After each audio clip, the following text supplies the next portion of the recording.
자, 요즘 부동산 시장에 이 호재가 없어서 참 답답하다는 분들이 많더라고요. 맞아요. 네, 맞아요. 네.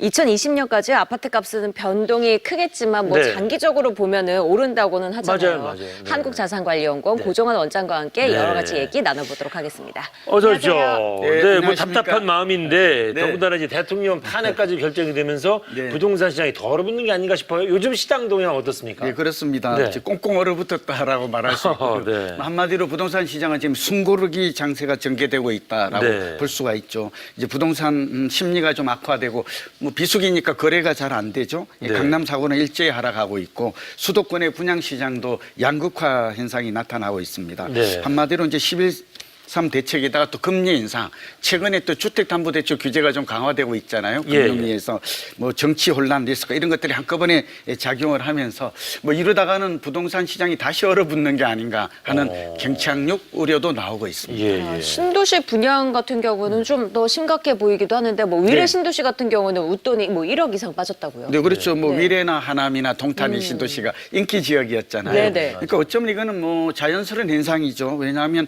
프리미엄이 웃돈이 많이 붙었었기 때문에 다시 이제 부동산이 하락하니까 많이 떨어지는 거 네네. 어쩌면 당연하고 자연스럽다. 그런데 이제 그 폭이 좀 문제인데 적게는 네네. 1, 2천만 원에서 많게는 1억 원씩 떨어지고 또 거래가 잘 안 된다는 게 좀 문제가 있습니다. 네. 아무래도 이런 현상은 내년 1월까지는 좀 지속될 것으로 보이고요. 네. 그리고 이제 2017년 봄 이사철이 좀 분수령이 될 것이다. 이때 시장의 방향이 향방을 가를 것으로 그렇게 예상이 됩니다. 예. 그래서 그런가요? 이제 내년 부동산 시장은 뭐 불확실성의 시대다 이렇게 얘기하시는 분들이 많던데 네. 원장님은 어떻게 보세요? 그렇죠. 정치도 그렇고 경제도 그렇고 모든 게 좀 불확실하죠. 맞아요. 이 불확실성은 사실은 불안감으로 또 연결이 되잖아요. 맞아요. 네, 그래서 10년 주기설과 이제 부동산 경기 순환 변동론에 따르면 사실은 경제나 부동산 그 자체 요인으로 보면 내년 정도, 1, 2년 정도 상승 추세는 유효한 것으로 보입니다. 네. 다만 앞서 말씀드린 대로 워낙 정치 리스크가 네. 이런 대내외적인 변수가 좀 크기 때문이고요. 내년에도 이제 수도권은 매매는 강보합, 전세는 보합 되고 네. 일부 지역은 전세는 좀 하락할 것이다. 소위 네. 역전세도 나타날 것이다. 지방은 매매하고 전세가 이제 동반 약세를 보일 것이다. 이렇게 보고 있죠. 전체의 큰 흐름은. 네. 그러나 역시 내년도에 이제 이 정치의 일정 여러 가지 뭐 탄핵이라든지 새 정부 출범이 언제 이루어질 것인지 대선도 또 있고. 그렇죠. 네네네. 경제 정책의 기조, 실물 경제가 어떻게 살아날 것인가, 구매 심리가 회복될 것인가 여기에 부동산 시장의 방향도 그렇겠네요. 달렸다고 보입니다. 네. 네. 아니 시장이 이렇게 뭐 불안하고 그래도요. 집이 당장 필요한 사람들 있잖아요. 네. 나는 집을 사야죠, 구매해야겠다 네. 하는 사람들은 좀 어느 지역을 중점적으로 보면 그렇죠. 좋을까요? 사실은 이럴 때일수록 실소유자에게는 어쩌면 기회가 될지도 모르죠. 그렇죠. 양면성이 네. 있죠. 역발상이죠. 네. 네, 지금 보면 시장 자체는 강남 같은 경우는 이제 거품이 빠지기 시작했잖아요. 그런 네. 걸 보면 눈오머리라고 그래서 어쩌면 다양한 일이다라고 보여지고 있고요. 네. 그다음에 이제 투기 수요가 억제가 되고 이제 시장이 실수요자로 재편되고 있으니까 예. 실수요자라면 예컨대 5년이나 10년 후에 거주를 목적으로 하는 사람은 사실은 당첨 기회가 확대가 되잖아요. 청약 경쟁률이 낮아지니까. 인기 지역 같은 경우는 당첨 자체가 어려웠어요. 저도 여러 번 청약을 넣었는데 되질 않아요.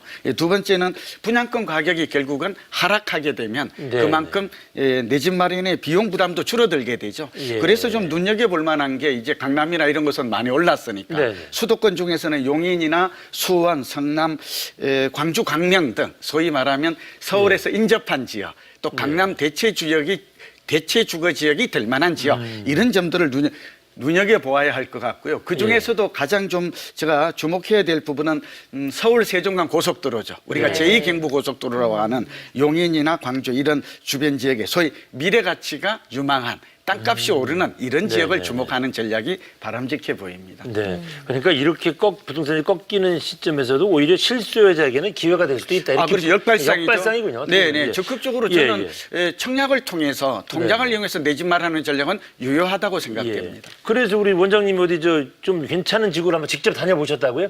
네, 용인 지구, 용인 네, 지구. 네, 그렇죠. 네네. 용인 지역 중에서도 이제 제2경부고속도로가 좀 통과하는 네. 수혜를 받는 지역이 소위 이제 처인구. 우리가 이제 기흥이나 수지는 예, 이미 예. 많이 아파트가 들어섰고 비싸잖아요. 예, 고급 예. 주거 지역이잖아요. 네, 네. 근데 이제 앞으로 좀 주목받는 지역 중에 하나가 용인시 처인구 고림지구 택지지구를 좀 들 수가 있거든요. 제2 경부고속도로가 지나가는군요. 여기가. 네네. 그러니까 네네네. 가까이 있으면 수혜를 예. 보는 것이죠. 예, 네네. 뭐 이 지역인데 한번 관계자의 얘기를 예, 한번 들어보실까요? 그럴까요? 네네. 네. 용인 IC와 인접해 2022년 개통 예정인 서울 세종 고속도로를 이용해 강남까지 20분대 이동이 가능하며 용인 경전철 보진역과 도보 5분 거리에 위치한 역세권의 교통 환경을 구비하였습니다. 또한 2021년 예정된 제2외곽순환도로 42번 및 45번 국도를 다양한 도로교통망이 우수합니다.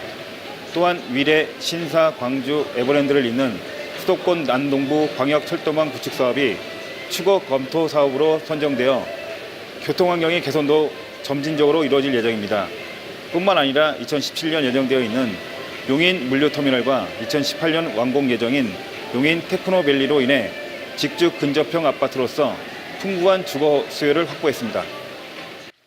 네. 이 고림지구가 또 용인 지역에서 최고의 교육 중심지가 될 거다 이런 얘기도 있더라고요. 네, 그렇죠. 우리가 이제 유망한, 그러니까 살기 좋은 아파트 조건이 네 가지잖아요. 네. 첫째는 교육, 교통, 그다음에 편익시설, 또 주변 환경 이런 네. 걸 꼽을 수 있죠. 근데 이 고림지구 같은 경우 좀 우리가 눈여겨보아야 될 부분이 이 교육 중심지로 앞으로 변모할 가능성이 큽니다. 네. 그 이유가 보니까 고림지구 단지 안에 보니까 이 고림고등학교가 이제 2016년 3월에 이미 개교를 했고요. 예. 잇따라서 이제 초등학교, 중학교, 유치원까지 이렇게 확정이 들어설 예정이죠. 예. 그러니까 그만큼 이 교육 환경이 좋아진다. 또 이웃에 보면 명지대학교와 용인대학교가 두 캠퍼스가 있습니다. 네. 그러니까 교육 기반 시설은 좀 잘 되어 있다라고 보여지고 아울러서 네. 여기에 뭐 공원이나 병원이나 생활 인프라도 좀 갖춰져 있기 때문에 내 집 마련한다면 그러니까 분양가가 저렴해야 되겠죠. 네, 네, 예, 수지와 기흥과 달라서 이 처인구 쪽은 덜 개발이 됐어요. 미개발지고 그러다 보니까 이제 분양가가 좀 저렴하고 예. 앞으로 또 이 제2경부고속도로가 지나게 되면 서울과의 접근성도 좋아지니까 한번 좀 관심을 가져도 되지 않을까. 그렇겠네요. 봅니다. 네. 네, 관계자 인터뷰가 또 있다고요. 예, 한번 함께 네. 들어보실까요? 예. 단지 주변으로 근린공원과 경안천 등 녹지 공간이 단지를 둘러싸고 있으며 자전거 전용 도로와 트레킹 코스가 조성된 경안천 수변공원이 있습니다. 또한 다양한 쇼핑 시설과 생활 인프라 이용도 편리합니다. 개발 가치나 주거 시세 대비 가격 경쟁력이 있는 분양가로 공급하고 있어 시세 차익이나 향후 프리미엄 기대치가 높은 아파트로 평가받고 있습니다. 네, 그러면은 이런 시장의 흐름 속에서 이제 발상을 바꿔서 그래, 맞아. 이럴 때라도 나는 한번 집을 실수요자니까 집을 마련해야 되겠다.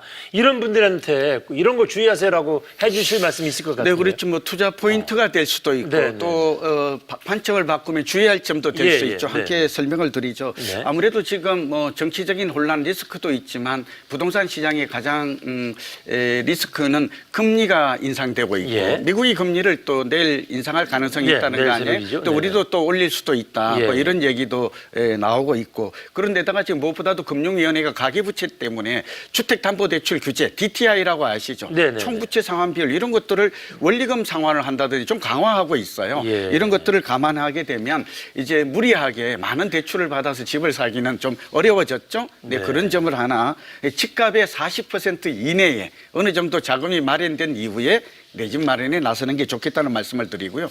두 번째는 이제 단기적인 시세 차익보다는 적어도 5년, 10년 후에 내 집 마련.